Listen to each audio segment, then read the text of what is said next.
ସେତେବେଳେ ତାର ଇଜ୍ଜତ ବହୁତ କିଛି ରହିନି ଲୋ ମା, କିଛି ରହିନି। ଆଲୋ ଏ ବୋଉ କାହାକୁ ବୁଝଉଛୁ? ଏଇ ଚଣ୍ଡୀଟାକୁ।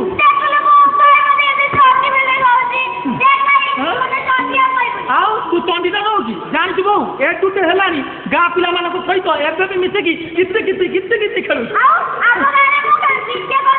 ହଁ ତତେ କିଏ କଣ କହିବ? ତୁ ତ ଚଣ୍ଡୀଟା ନା।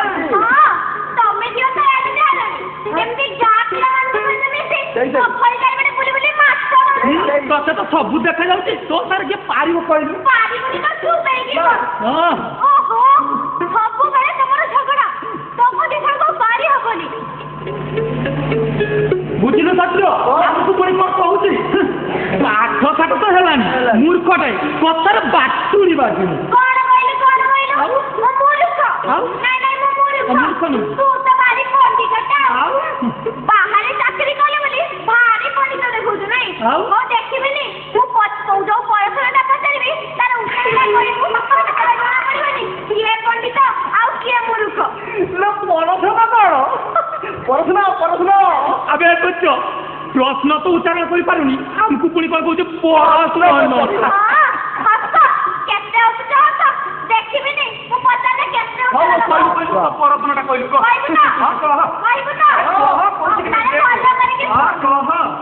ହଳଦୀ ଗୁରୁ ଗୁରୁ ରାମ ରାଉତ, ଘରେ ଭାତ ନାହିଁ ପିଲା ବହୁତ।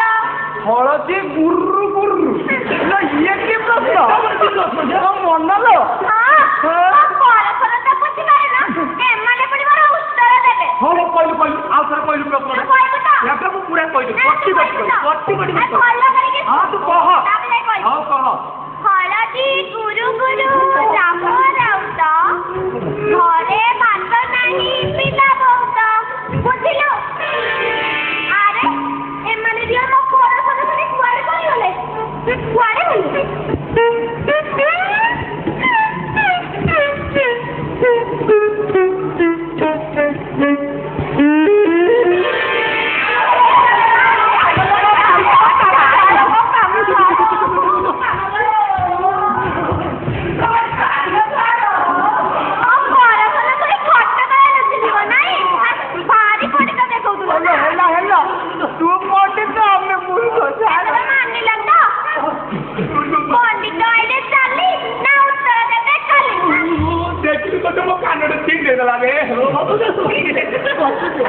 ହଁ ବାବା ହେଲା ତୁ ହଉଛୁ ପଣ୍ଡିତ ଆମେ ହଉଛୁ ମୂର୍ଖ ହେଲା। କହିଲୁ ଟିକେ ଉତ୍ତରଟା ମୋ ସୁନା ଅଣ୍ଡ ପରା ଟିକେ କହିଦେ ଟିକେ କହିଦେ। କହୁଛି ଭଲ କରିକି ଶୁଣ। ହଳଦୀ ଗୁରୁ ଗୁରୁ ରାମ ରାଉତ, ଘରେ ଭାତ ନାହିଁ ପିଲା ବହୁତ। ତା ମାନେ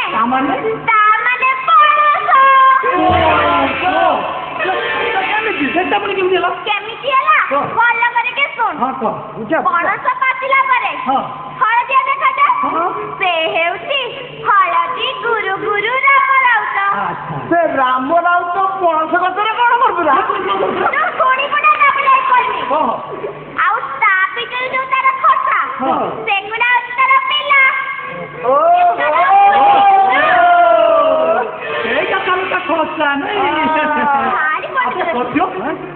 ପୁଣି ଏତେ ବୁଦ୍ଧି ଧରା ଏତେ କଥା ତୁ ଶିଖିଲୁ କହୁଛୁ? ତମେ ଯେତେ ପାଠ ପଢିସାରେ ବାବା ଆମ ମୂର୍ଖଙ୍କ ପାଖରେ ଏମିତି ପରଶୁନ ଅଛି ଯେ ଯାହା କେହି ବି କହିପାରିବେନି। ଆଉ ଗୋଟେ ପଚାରିବି? ତୁ ଦାଣ୍ଡ କାଳି ଯା।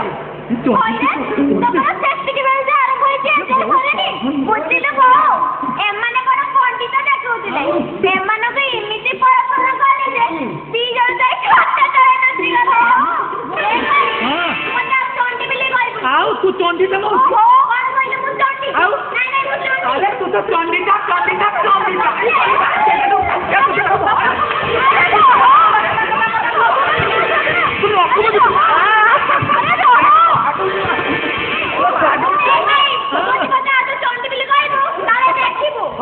ଆଜି ଯେତେ ବାର ଯିବାର ନା ପହଞ୍ଚିକି ମୁଁ ଆଉ ଥିବି ନା ତୁ ମତେ ବାଡେଇ ପାରିବୁ?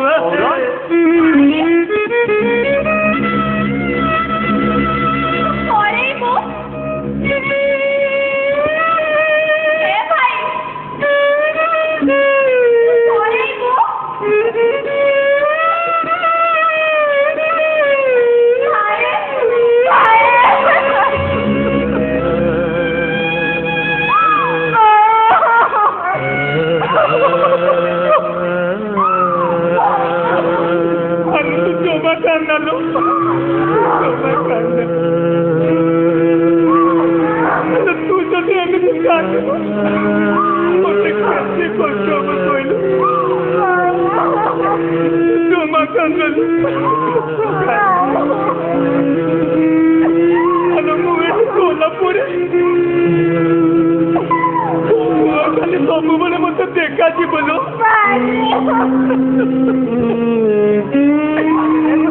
ସବୁବେଳେ ଦେଖାଯିବ ଭାଇ ଚାକିରି କରିବା ଦିନ ଶୁଣି ଛୋଟ ପିଲାକୁ ଗୋଟେ କାନ୍ଦୁଛୁ ଏଇ ଅଛିଲା ହ୍ୟାଲୋ ତୋ ପାଖରେ କାମ କରି 2 ଜଣ ଅଛୁ ଭାଇ ଚାକିରିକୁ ଗଲା କଣ ହେଲା ମୁଁ ପରା ତୋ ପାଖରେ ଅଛି ଭାଇ ଚାକିରି କରିଛି ସେ ଯିବନି କେମିତି ଯେ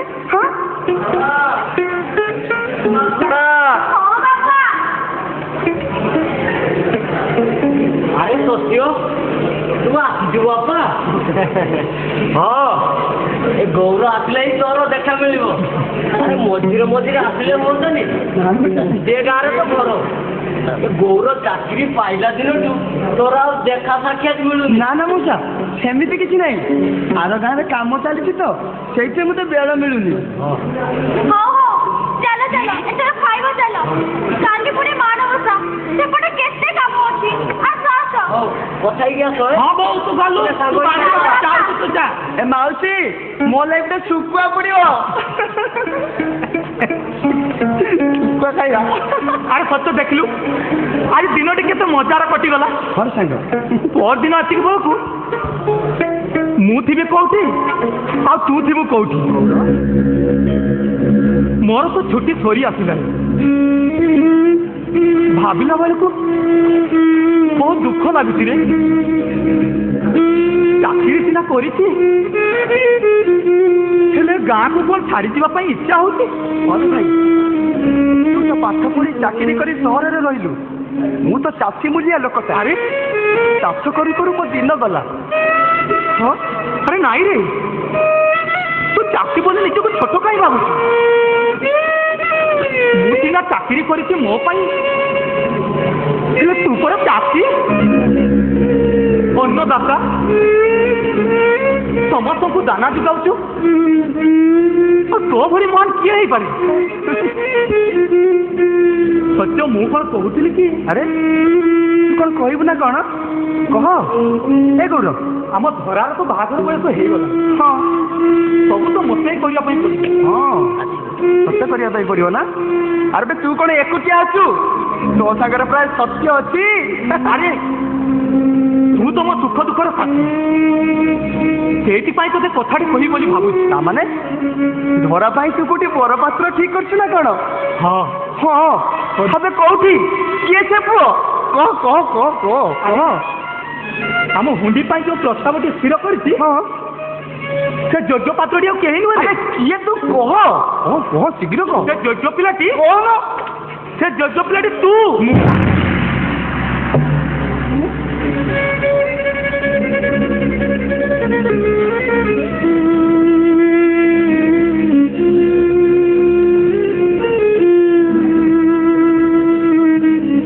ଆରେ ତୁ କଣ ମୋ କଥା ରାଜି ନହୁଁ ଗୌର ତୁ ତ ଜାଣିଛୁ ଏତେ ବଡ଼ ଦୁନିଆରେ ମୋ ନିଜର ବୋଲି କେହି ବି ନାହାନ୍ତି ବାପା ମା ଛେଉଣ୍ଡବୁ ଯାହା ବି ଟିକେ ସ୍ନେହ ଶ୍ରଦ୍ଧା ପାଇଛି ତମରି ଘରୁ ହିଁ ପାଇଛି ଏଇ ଘରକୁ ତ ମୁଁ ମୋ ନିଜର କରିଦେଇଛି ହଉ ଆଜି ଯଦି ତୁ ତୋ ପକ୍ଷରେ ଏମିତି ପ୍ରସ୍ତାବ ଦଉଛୁ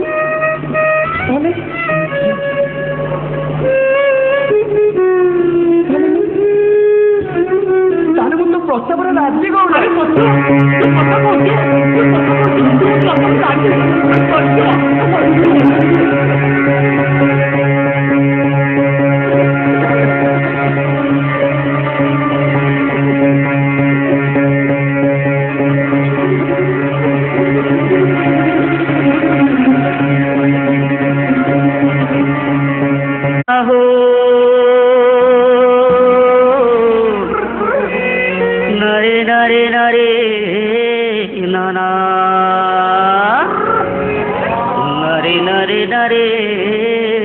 নারে নারে নানা নারে নারে নারে নারে নারে নানা নারে নারে নারে নানা হো নারে নারে নারে নানা নারে নারে নারে নানা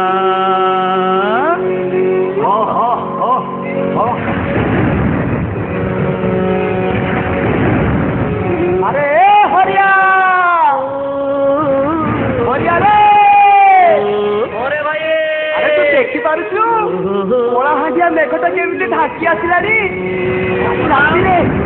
কালি রাতিরে অସୁଳାଏ ବର୍ଷା ହେଇଛି କି ନାହିଁ ଏ ମନ କଣ ଆଉ ଛୟ ଧରିଲା ମୋ କାଳିଆ ପଡ଼ିଆକୁ ନେଇ ସିଧା କ୍ଷେତକୁ ବାହାରି ଆସିଲି ଆରେ ଆମେ ପୁରା ଚାଷୀ ଏ କ୍ଷେତ ହଉଛି ଆମ ଜୀବନ ବାପା କହନ୍ତି ଚାଷ ତରତର ବଣିଜ ମଠ ନହେଲେ ବରଷ ଯାକର ଦାନା ଗଲା ବୋଲି ଜାଣେ ଭାଇ ଆରେ ହରିଆ ହରିଆ ଆଜି 6ଟା ବେଳକୁ ସମସ୍ତଙ୍କୁ କହିବୁ ଆଖଟା ଘରକୁ ଆସିବେ ଦ୍ରୌପଦୀ ବସ୍ତ୍ରହରଣ ନାଟକ ରିହର୍ସାଲ ହବ ହଁ ମୁଁ ଡାକିଦେବି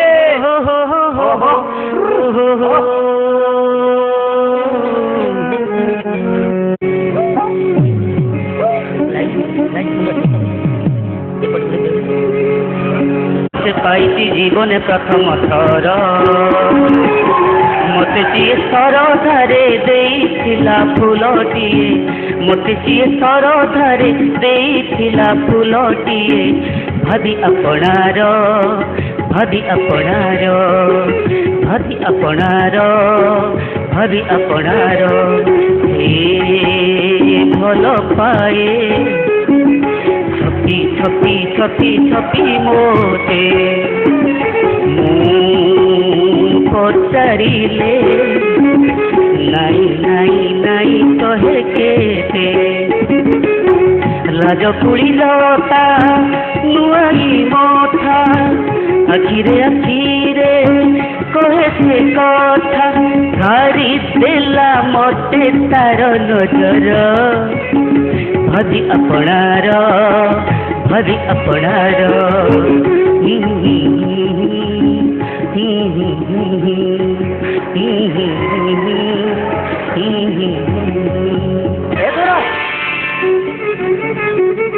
ଭାଇ ଭାଇ ଆଉ ଚିଠି ଦେଇନି କାହିଁ ମତେ ବି ଦେଇନି ଆଲୋ ତୁ ଶୁଣୁନୁ କ'ଣ ପାଇଁ ଯେ ମୁଁ ତତେ ଡାକୁଛି ପରା ଧରା ଏ ଧରା ତୁ ଶୁଣୁନୁ କ'ଣ ପାଇଁ ଯେ ଆଗରୁ ତ ମୋ ସହିତ କେତେ ସୁନ୍ଦର କଥା ହଉଥିଲୁ କିନ୍ତୁ ଆଜି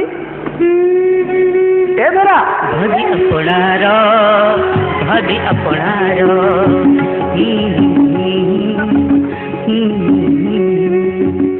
ଆଗରୁ ମୋ ସହିତ କେତେ ସୁନ୍ଦର କଥା ହଉଥିଲା କିନ୍ତୁ ଆଜି ବାହାଘର ପ୍ରସ୍ତାବ ପଡ଼ିଯାଇଛି ବୋଲି କେତେ ଲାଜ କରୁଛି ସତରେ ଆମ ଓଡ଼ିଆଣୀ ଝିଅ ମାନଙ୍କର ଏ ଲାଜ ତାଙ୍କୁ କେତେ ଶୋଭା ପାଏ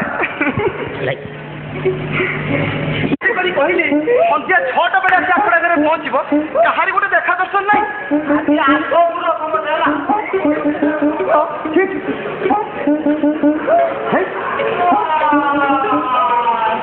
ଶଙ୍କରା এই দেখ দেখ তো ভাই দেখুনু কেন গଛ ପତ୍ର ସବୁ ଆସରେ ଏଥର ଦିଲ୍ଲୀ ବୁଲିଲା ଭାଇ ସନ୍ଧ୍ୟା ତ କାଣ୍ଡ ଜ୍ଞାନ ବୋଲି ଗୋଟେ ଜିନିଷ କିଛି ଅଛି ଆମେ ଦିଟା ଟୁକା ସନ୍ଧ୍ୟା 6ଟା ବେଳୁ ପେଟେଇଛୁ ତମ କାହାରି ଦେଖା ଦର୍ଶନ ନାହିଁ ରୁହବେ ମୁଁ ସମ୍ବାଦ ହଁ ତୁ ଯେମିତି ସମ୍ବାଦ କରି ବୁଲାଇ ଦେଖି ନବୁ ତୁ କି ସମାଚାର ଶୁଣୁଛୁ ଆମେ ଟିକେ ଶୁଣେ କି ସମାଚାର ଶୁଣୁଛୁ ତୁ ବୋଲେ ହଁ ଦଳା ଚକଟାରେ 5 ବର୍ଷ ସେ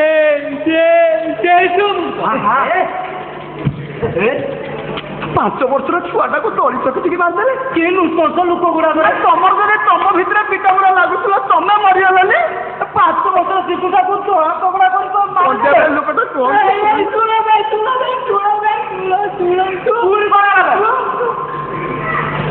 ପିଲାଟା କି ଜର ହେଇଥିଲା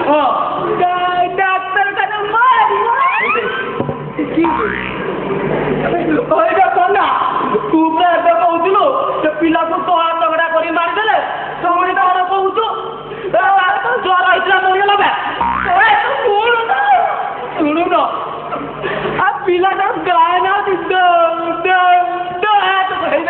ନା ତ ବୁଝିଲ ନା ରେଡିଓ ଶୁଣି ଶୁଣି ତା ମୁଣ୍ଡ ସରିଗଲାଣି କାମ ନା ସେ କହୁଛି ନାଟକ କରିବୁ ରଖିବୁନି ଆଳୁ ଭଜା ନେବି